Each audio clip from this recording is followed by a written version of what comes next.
everyone.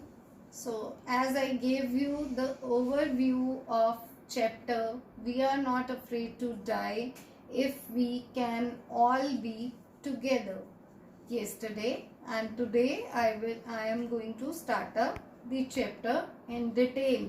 We will read up the chapter all together. As you remember that the author Gordon Cook is the writer of this chapter, and he himself is the narrator even in this chapter. And here he is going to a voyage with his family. So we will read up that what happens in that voyage. How was his voyage with his family? So now let's start reading. In July 1976, my wife Mary, son Jonathan, daughter Suzanne, and I set sail from Plymouth, England, to duplicate the round-the-world voyage made 200 years earlier by Captain James Cook. So he says that what is the physical setting of this story. So the author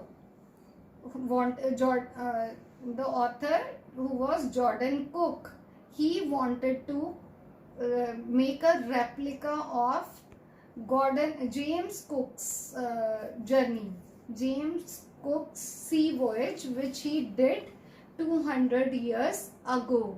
So to do the same kind of journey, he went on the sea voyage with his family of 4, with his wife Mary and Jonathan, his son, 6 years old son, and his 7 years old daughter Suzanne, right?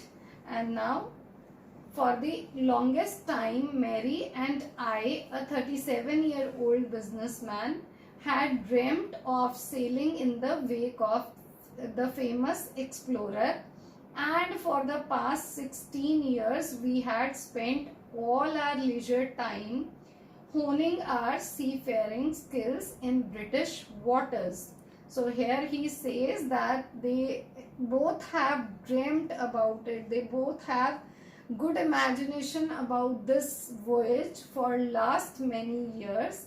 And when he was 37 years old, and although he was a businessman, he always had dreams about that voyage. And then what they both have done for the last 16 years, they both were spending their free time in honing. Honing is sharpening. In sharpening the skills which are required to go to sea voyage, and they were doing it in British waters. Our boat, Wave Walker, a 23-meter, 30-ton wooden hulled beauty, had been professionally built, and we had spent months fitting it out and testing it in the roughest weather we could find. So now here the narrator is telling about the time they have spent it, like a lot of time they spent in testing their own skills, whether they are able to work out that ship Wave Walker in the sea, and that too in the bad weather, to get prepared for the future bad conditions and all that. The first leg of our planned 30-year, that is 105,000 kilometer journey, passed pleasantly as we sailed down the west coast of Africa to Cape Town. There, before heading east, we took on 2 crewmen, American Larry Vigil and Swiss Herb Siegler, to help us tackle one of the world's roughest seas, the Southern Indian Ocean. So here the narrator is talking about his first part of the journey, which was quite pleasant. They all enjoyed that journey. And then what he is talking about, like as he has started his journey from England, so now they moved towards Africa. So if you see the map, so on the map it is England is upsides, and then they have to move down towards Africa. So now they have a plan to go to Australia. So now for going to Australia, they are to cross this Indian Ocean from the south side.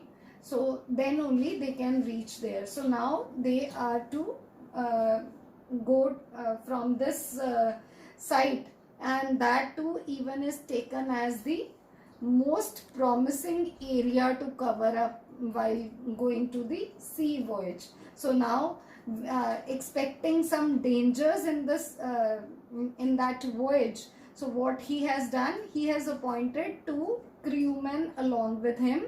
One was Larry Vigil and the another one is Herb Sigler from Swiss. So now what they would be doing in their journey, we'll see further.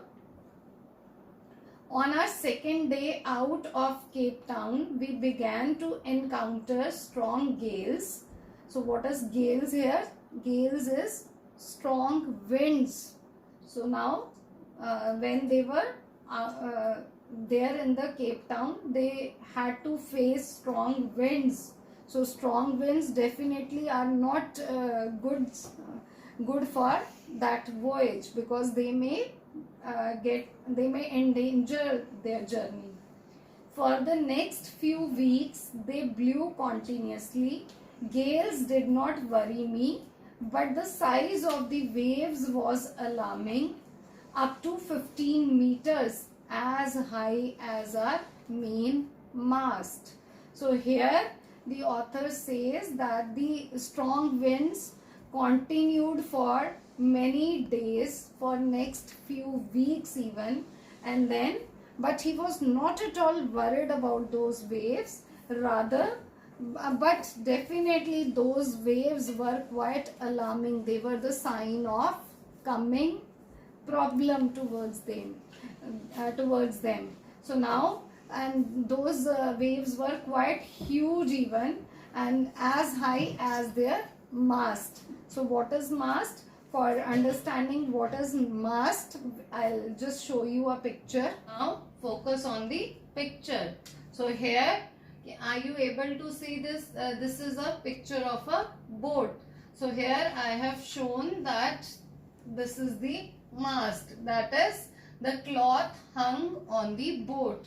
There are two cloths hung on the boat, and mast is one of that cloth. So here is the point which is called mast. And so now you can imagine that how daring would have been the scene, because the waves even were coming up to the level of mast. So all the passengers are sitting on the boat and the waves are coming till that mast. So you can well imagine. So here I would like to tell you that look on to some important terms which would be used in the story. So here you need to take a look on this jib even. So this jib term even would be used in the story. So here it is on the side of the boat. This is the jib, right? And then another thing what you would be getting, that is the starboard. Starboard is the right side of the boat.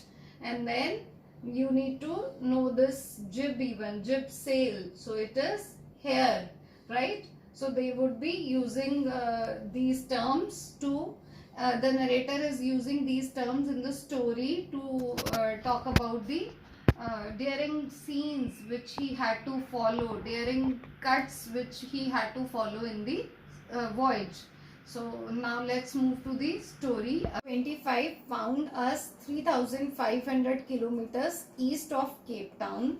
Despite atrocious weather, we had a wonderful holiday complete with a Christmas tree. New Year's Day saw no improvement in the weather, but we reasoned that it had to change soon, and it did change, but for the worse. So here the narrator is talking about the Christmas evening, which they spent very enthusiastically, and they had a Christmas tree even there to enjoy that Christmas evening at Cape Town. So now what is the scene? As though the gales were blowing and they were afraid of those gales. They were expecting that the weather should change very soon, otherwise they would be in problem. So then the weather changed as they expected it to be changed, but the change was in the opposite manner. That is, even it got more worse. It got worse, right? At dawn on January 2, the waves were gigantic. We were sailing with only a small storm jib and were still making 8 knots. As the ship rose to the top of each wave, we could see endless enormous seas rolling towards us, and the screaming of the wind and spray was painful to the ears. To slow the boat down, we dropped the storm jib and lashed a heavy moving rope in a loop across the stern. Then we double lashed everything, went through our life raft drill, attached lifelines, donned oilskins and life jackets, and waited. So now here, although atrocious, I forgot to tell you the meaning of that word, atrocious weather, bad weather. So here, although the bad weather is there, and even on this morning of 2nd January even, the waves were quite huge that day. Gigantic, that is huge. So the waves were quite huge that day even, and then they were sailing with only a small storm jib. They had only one storm jib, which I showed you in the picture even. And they were sailing, what is this, 8 knots? That is the speed. So here they were sailing on the speed of 8 knots.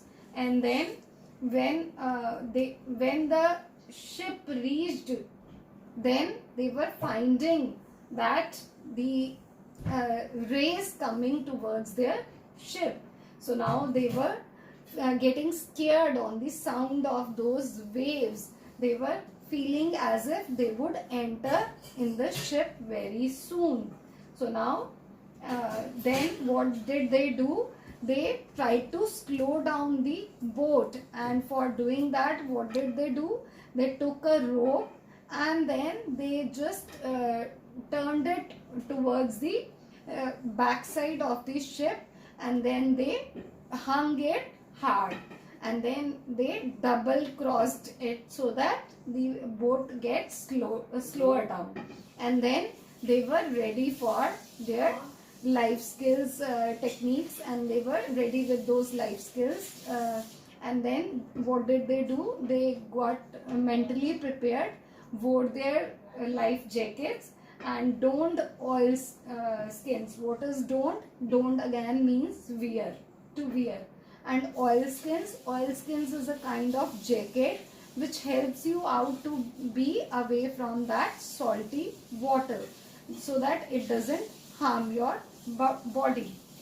So then they were ready with their jackets, and then they waited. So now we'll see to it that what happens next in the next class. Thank you.